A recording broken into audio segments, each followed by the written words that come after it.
Hey, it's Mr. Wiedemer here. Welcome to Mr. Wiedemer's History. Today we're going to start Unit 4. And Unit 4, like I said last time, is a continuation of Unit 3. It kind of goes together with industrialization and urbanization. So we talked about industrialization. Now we're going to continue with that and go into urbanization. Alright, so today is Unit 4.1, immigration. Alright, one of the 5 factors leads to industrialization. Alright, so, objective. You guys be able to describe the patterns and influence of immigration in the United States in the late 19th century. Right, see if you can think of where this comes from. Give me your tired, your poor, your huddled masses, yearning to breathe free, the wretched refuge of your teeming shore. Send those, the homeless, tempest-tossed to me. I lift my lamp beside the golden door. Huh? Where does that come from? Yeah, you got it right. It comes from the Statue of Liberty, from Ellis Island. So, you should click on the video, watch that when you get done with this. Great virtual video tour of Ellis Island, what people had to go through to get to America, come through Ellis Island. Many were turned away. Right. So, immigrants from Europe came to the United States for several reasons. We'll talk about that today.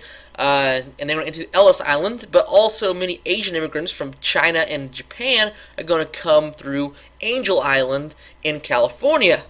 So not everyone came from Ellis Island. Some went through Angel Island, a little lesser known. Right. Now, many factors, the push-pull factors here, of why people immigrated to the United States. And the push factors, the reasons why these countries basically, pushing people would be they need to escape poverty and restrictions of social classes in Europe. There's no social mobility. You're born to a social class, that's what class you're going to be in. And here in America, there's plenty of opportunity for social mobility. Right? To avoid forced military service, war came on, which many of them did. Men were forced to serve the military.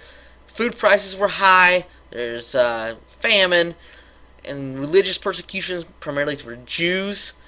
And so, many factors people wanted to leave Europe. I want to leave because of these reasons. Right? Then we come to pull factors. Right? Reasons why people were pulled to the United States. There's plenty of jobs available. Moving to the United States was a relatively easy process. And the United States was a democracy, unlike many European countries, especially Eastern and Southern Europe, were not democratic. And so, chance to live in democracy, power to the people. So that's some reasons why people were pulled to America. Right? This picture here really shows, people, what they had went through to come to America. Right? You might want to pause this video right here to really examine this map and chart. It's really important information here, such as the push and pull factors we talked about earlier. Push factors, from poverty, wars, tyranny, oppression, population pressure. Pull factors, plenty of jobs and land, higher standard of living, democracy, social mobility. And you see many people coming from Japan and China to Angel Island. Even people from Canada came down, from Latin America, but mostly from Europe. Just most of your immigration during the late 19th century came from Europe. Right, the old immigration and the new immigration. And then a look here. Many, especially southern, more than half from southern and eastern European from Europe in the early 20th century. So study that chart for a little bit. Right. And so the voyage was kind of difficult because many people were poor, and that's one reason why they came to the United States, because they're poor. And so they didn't have much money to, book a ship, so they got stuck in steerage, which very cramped quarters, the lower deck of the ship. It's not good. People died on here, disease, and sanitation were a problem, and it took 2 weeks. I had a 2-week journey on this ship in these nasty living conditions for 2 weeks, but it was worth it to come to America. It was worth it to start over. It was worth it to come to the land of opportunity, to maybe make something of yourself and to have a better life. And that's the same reason why immigrants come here today. Some illegally, some legally. But to have a better life. This is the land of opportunity. Right? And so it took 2 weeks, and they finally make it to Ellis Island. And then you're not guaranteed to, you're not guaranteed to come to America because you could be sick, and so they could send you home for multiple reasons. Also, if you can't read or write, sometimes, what's your name? And people just, that worked at Ellis Island would make a name up, and many of them would sound American, so people's names got changed when they came to Ellis Island.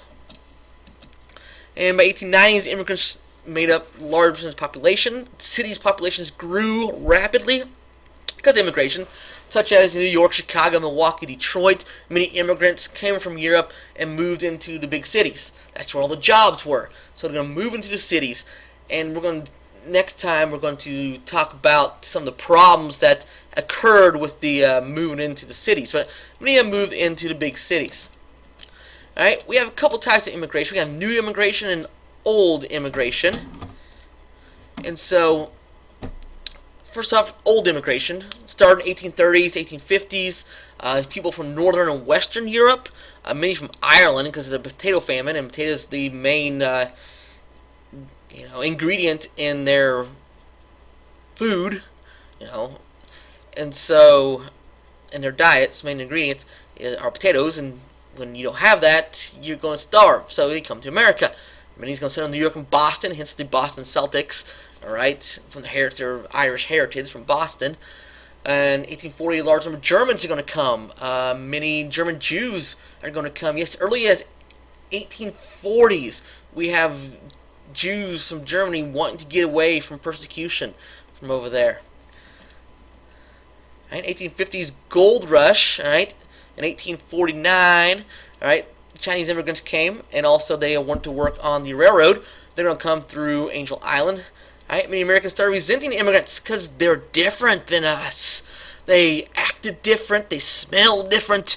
They had a different religion.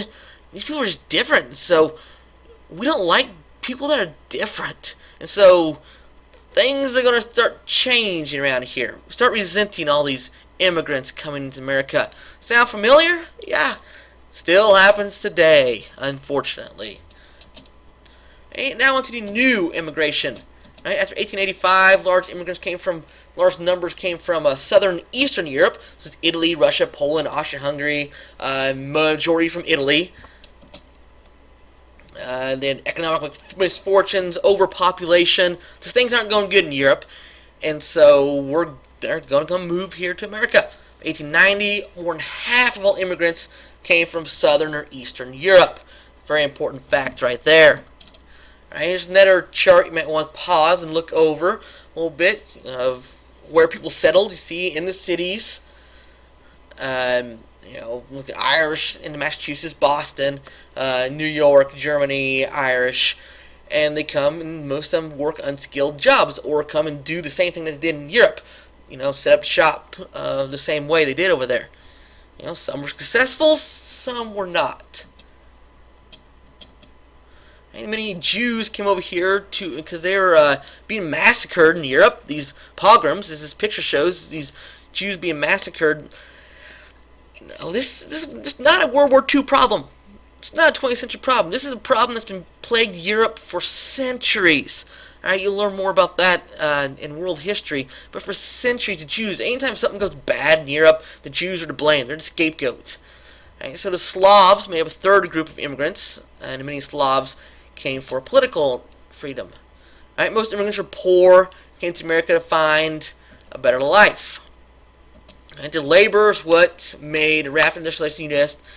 The growing economy needed steady supply of labor. All right, that's very important right there. The labor, immigrant labor, is what made industry. Remember one of the 5 factors of industrialization? Okay, immigration is one of them. They're cheap labor. All right, and we needed cheap labor, and so we're like, yeah, come to America. Come on in. We all are welcome. All are welcome. And so many immigrants are going to come to America, and they'll live in like Little Italy and Chinatown and whatnot. And many people started resenting these immigrants because they worked for cheap, and they're taking the jobs. They're strike busters. You know, when workers go on strike because they want better wages, factory owners are like, look at these immigrants over here who work for half your price. I'll hire them, and you can go ahead and stay on your little strike. So people start resenting them. Right? In China, they had a Taiping Rebellion, a big rebellion where Chinese Christians were trying to take over the country. Many people died, so many is going to come to America to get away from that. Okay, Japanese had economic problems in Japan. They're going to come, and they're going to come through Angel Island. A quick review of part 1 here.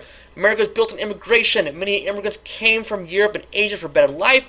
America's land of opportunity came through Ellis Island, Angel Island, moved to cities, enlarged labor pool with unskilled workers willing to work for cheap, which leads to nativism. Some things never change. Some things never change. You see from this cartoon here, nativism still around today. Right? Like I said, nativism is love for people who are native of your country, native of America. Not Native Americans, but people who are born in America. And these nativists really disliked immigrants because, one, many of them were Catholic. Right? They would swamp mostly Protestant United States. The labor unions didn't like them because they undermined the workforce, like I said, strike breakers, and they worked for low wages. So these nativists really resented immigrants. Right? And nativism really increased quite often. They even started making their own groups, like the American Workmen's Association, American Protective Association, and they even caused Congress to enact laws. All right, they're going to ban convicts, paupers, mentally disabled people from coming to America. Paupers are your extremely poor, impoverished people, so they're not going to be allowed to come to America. Right? The Workmen's Party are going to fight Chinese immigration, and they do such a good job that the Congress actually passed the Chinese Exclusion Act, prohibiting all immigration of Chinese laborers to America. Sorry, Chinese, you can no longer come to America. Well, at least not until 1943. That's a long time. Okay, they resented them so much that they got Congress to pass a law to restrict them all. Alright, in San Francisco, they're going to segregate the schools, have Asian segregated schools, and the Japanese are like, whoa, wait a minute, we don't like this. Alright, we need to stop this. Alright, so future President Teddy Roosevelt, he has a gentleman's agreement, says, okay, we'll end segregation and we'll also limit how many people from Japan can come over here. Alright, a little bit of tit for tat there. And then, although Presidents Taft and Wilson both vetoed legislation required literacy for immigrants, the legislation eventually passed in 1917. So, to sum up this lesson here, America is built on immigration. Alright, we are the land of opportunity. We are the melting pot. Alright, many immigrants came from Europe and Asia for a better life. Came through Ellis Island, Angel Island. Many of them moved to cities like New York, Chicago, Boston, and large labor pool of unskilled workers willing to work for cheap. Alright, really ticked off a lot of people. Alright, they become nativists. Nativism surfaced. Alright, people began resenting these immigrants. And legislation since the Chinese Exclusion Act was passed to limit immigration. So there we go. There's a little bit about immigration in the late 19th century America. One of the 5 factors of industrialization and causes urbanization as well. So, until next time, Mr. Wiedemer here, study history.